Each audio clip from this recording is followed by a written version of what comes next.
یہ جو ڈاکٹر حضرات ادویات کی کمپنیوں سے عمرے کا ٹکٹ گفٹ کے طور پر لیتے ہیں، جی جی آپ کے نزدیک کیوں حرام ہے، جبکہ دوسری طرف آپ اسٹیٹ بینک کے ایشو کیے گئے پرائز بانڈز کو حلال کہتے ہیں؟ وہ دونوں بالکل الگ چیزیں ہیں. یہ تو اسی طریقے سے ہے کہ آپ مرد و عورت کے ازدواجی تعلق کو کیوں حرام کہتے ہیں کہ جب دوسری طرف آپ میاں بیوی کے تعلق کو بھی حلال سمجھتے ہیں. بھئی زنا اور نکاح میں زمین آسمان کا فرق ہے. ویسے فرق تھوڑا سا ہی ہے، ایجاب و قبول کا فرق ہے حق مہر کے عوض. 1 منٹ پہلے وہ عورت آپ کے لیے حرام ہوتی ہے، 1 منٹ بعد حلال ہو جاتی ہے، صرف ایجاب و قبول اور حق مہر کے ذریعے. یہ بالکل 2 ڈیفرنٹ چیزیں. یہ جو مسئلہ ہے نا پرائز بانڈ والا، پرائز بانڈ کا جو مسئلہ ہے، نہ تو یہ سود میں لائی کرتا ہے، نہ جوئے کے اندر لائی کرتا ہے. یہ گورنمنٹ فنڈ ریزنگ کا ان کا ایک ذریعہ ہے. مثلا انہوں نے بجٹ لانچ کیا ہے، کسی جگہ پہ پل بنانا ہے 1 ارب روپے کا.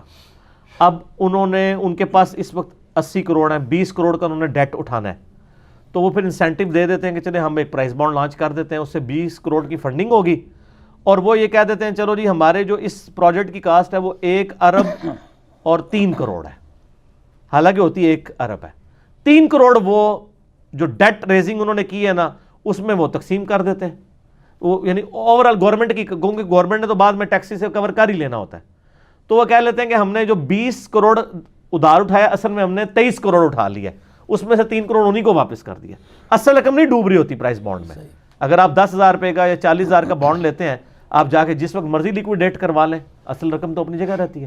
باقی جو اس کو وہ وائٹ منی کرنے کے لیے استعمال کرتے ہیں نا، وہ تو خیر غلط کرتے ہیں لوگ. پرائز بانڈ فی نفسی جو ہے نا، وہ اس کا بالکل ایشو نہیں. اس کے ساتھ دوسری چیز انہوں نے کون سی ریلیٹ کی تھی؟ انہوں نے کہا ہے کہ جو ڈاکٹر کی گفٹ وغیرہ لیتے ہیں. سر ڈاکٹر تو کہہ رہا ہے نا بدماشی. ڈاکٹر یہ بدماشی کر رہا ہے کہ ڈاکٹر آپ کو وہ دوائی کا وہی سیم پرسکرپشن، اگر 10 روپے کی گولی آتی ہے تو وہ آپ کو لکھ کے دے رہا ہے 50 روپے والی گولی، صرف اس لیے کہ وہ آپ کو یہ گولی کیوں کروا رہا ہے. گولی لکھ کے بھی دے رہا ہے، گولی کرا بھی رہا ہے، کیونکہ وہ اس کمپنی سے عمرہ کرنا چاہتا ہے، جبکہ اس کو پتا ہے کہ اسی رقم میں یہ 5 گولیاں آ سکتی ہیں. اور یہ ایسے ظالم ہے، غریبوں کا بھی خیال نہیں کرتے. خیر غریب بھی خود ظالم ہے، وہ کچھ سستی دوائی لکھ دے تو کہتے ہیں ڈاکٹر ہی صحیح نہیں، یہ سستی دوائی لکھی ہے. یہ مجھے ایک ڈاکٹر نے خود بتایا کہ ہم جان بوجھ کے بھی مہنگی دوائی لکھتے ہیں صحیح کہ لوگوں کی تسلی نہیں ہوتی. تو سر یہ غلط طریقہ ہے.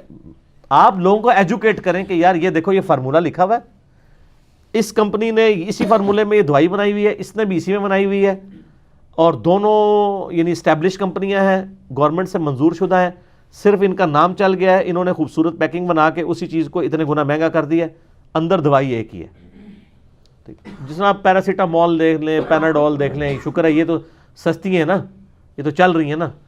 تو ادر باقی دوائیوں میں یہ ایشو ہوتا ہے، خصوصاً یہ سکن سے ریلیٹڈ یا اس طریقے سے یعنی سیکچول ایشوز سے ریلیٹڈ جو دوائیاں ہیں، یہ اس پہ تو منہ مانگے دام وہ لے رہے ہوتے ہیں، حالانکہ وہ دوائیاں تو بہت سستی ہوتی ہیں. تو یہ ڈاکٹر چونکہ غرر کر رہے ہیں.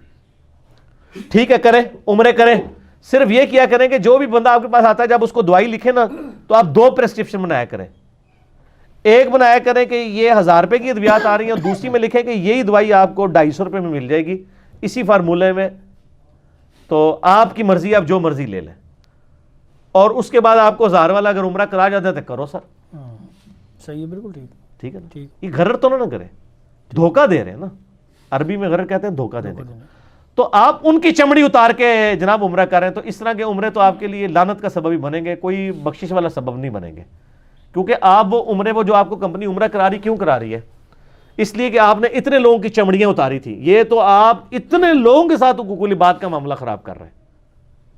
ویسے اگر کوئی انسینٹیو دے دیتا ہے آپ کو تو وہ آپ ضرور لیں، لیکن اس شرط پہ نہ لیں کہ ہاں وہ تو سر ریٹریو کرتے ہیں، نسخے ریٹریو کرتے ہیں، پھر دوائیاں بھی اسپیشل میڈیکل سٹورز پہ رکھوائی ہوتی ہیں، اس کے علاوہ ملتی نہیں ہیں. ان سے ہی پوچھتے ہیں ہاں جی یہ کتنے بندے بھیجے سن، پوری ورکنگ کرتے ہیں. ہمیں نہیں پتہ یہ چلاکیاں کیا کر رہے ہوتے ہیں. ایگزیکٹ اس کی مثال نہیں، لیکن اس سے ملتی جلتی ایک مثال ہے. صحیح بخاری مسلم میں موجود ہے کہ نبی علیہ السلام نے عاملین زکوٰۃ کو بھیجا زکوٰۃ کلیکٹ کرنے کے لیے. قرآن میں سورہ توبہ کی آیت نمبر 60 میں زکوٰۃ کے 8 مصارف آئے ہیں. ان میں سے ایک مصرف یہ ہے کہ جو زکوٰۃ کلیکٹ کرنے جاتا ہے نا، اس کی تنخواہ بھی زکوٰۃ کے پیسوں میں سے بیت المال میں سے جائے گی. صحیح. وہ ایک عامل صاحب، یہ عامل وہ آپ والے نہیں، وہ عمل کرنے والے عاملین، یعنی جو اللہ تعالیٰ کے نبی علیہ السلام نے مقرر کیے ویسے، وہ لے کے آیا زکوٰۃ. اس نے آ کے بیت المال میں زکوٰۃ جمع کری اور کہا جی یہ تو ہے زکوٰۃ، اور یہ وہ گفٹ ہیں جو مجھے ملے ہیں. صحیح نبی علیہ السلام فرمایا ایک گفٹ بھی جناب بیت المال میں. صحیح. اس نے کہا جی یہ تو مجھے لوگوں نے دیا ہے. تو نبی علیہ السلام فرمایا تم جا کے اپنی ماں کی گود میں بیٹھو, ٹھیک ہے, تو کیا تمہیں وہاں پہ بھی آ کے یہ دیں گے؟ تمہیں اس پوسٹ کی وجہ سے یہ ملا ہے نا سب کچھ. کتنی پیاری مثال دی, اور یہ بخاری مسلم دونوں میں ہے. واقعی اگر وہ اپنے ماں کے پاس گود میں سر رکھ کے لیٹا ہوا ہوتا, اس کے پاس کوئی دنیاوی پوسٹ نہ ہوتی, تو اس کو کسی نے گفٹ دینے سن کہ سر یہ ہے. تو اس پوسٹ کی وجہ سے گفٹ ملے, لہذا یہ پوسٹ کی وجہ سے جو گفٹ ملیں گے یہ بھی بیت المال میں جائیں گے, یہ تمہارے ذاتی نہیں ہے. یہی کچھ آپ کے یہ کیا کر رہے ہیں وابڈا والے جو بجلی والے ہیں. ایک ایس ڈی او کی اگر تنخواہ 70-80 ہزار ہے نا, تو 70-80 لاکھ روپیہ وہ حرام کا بھی کما لیتا ہے. خصوصاً جو یہ بڑے شہر ہیں جس طرح فیصل آباد ہے, انڈسٹریل ایریا آپ کا, اس کے اندر تو باقاعدہ کئی فیکٹری والوں نے مہینے لگائے ہوئے ایس ڈی اوز کے کہ جی جیسے ہی کوئی ہمارا ٹرانسفارمر اڑا, اور پریمپٹیولی کڈے سیانے نے دین دے معاملے تے انہوں نے کہتے ہیں خیر انشاءاللہ بخشے جاؤں گے. دنیا کے معاملے میں پہلے پریمپٹیولی مہینے لگائے ہوئے ہیں. ان کو کیا فرق پتا 10,000 روپے ایک ایس ڈی او کا لگا دیں کہ جس طرح میں ایک فون کروں گا نا ود ان 1 آور میرا ٹرانسفارمر چینج ہوگا جب اڑے گا. تو سر یہ اگر 100 فیکٹریاں آپ کو 10,000 ہزار مہینہ کا لگا دیں تو کہاں تک بات پہنچے گی. اس طرح انہوں نے مہینے لگائے ہوئے ہوتے ہیں. ان ایس ڈی او سے کوئی پوچھے کہ یہ تم لوگوں کا تو کام ہے کہ جب ٹرانسفارمر اڑے گا تو تم نے لگانا ہے, اس کام کی تو آلریڈی تم 80,000 روپے تنخواہ لے رہے ہو, تو یہ کون سا لے رہے ہو؟ اس پوسٹ کی وجہ سے لے رہے ہو نا. وہ تحفہ مجھے اور آپ کو تو نہیں دیں گے, وہ ایس ڈی او کو دیں گے. تو اصولاً وہ جو رشوت لے رہے ہیں ضرور لیں سر, لیکن وہ سر وہ ڈیم فنڈ میں جمع کروا دیا کریں. کسی بہانے تو ان لوگوں سے پیسے نکلے, آپ وہ جمع کروائیں. جس طرح نبی علیہ السلام فرمایا یہ تحفے بھی بیت المال میں, حرام نہیں ہے وہ تحفے, ٹھیک ہے دیے. آپ کو بھی جو تحفے دے رہے ہیں نا سر, وہ آپ گورنمنٹ کے ڈیم فنڈ میں جمع کروا دیں, پرائم منسٹر اور چیف جسٹس کے, یا کسی اور فلائی جو گورنمنٹ کا ہو اس میں کرائیں, کیونکہ یہ آپ کو گورنمنٹ کی پوسٹ کی وجہ سے سب کچھ ملا ہے. ٹھیک, بہت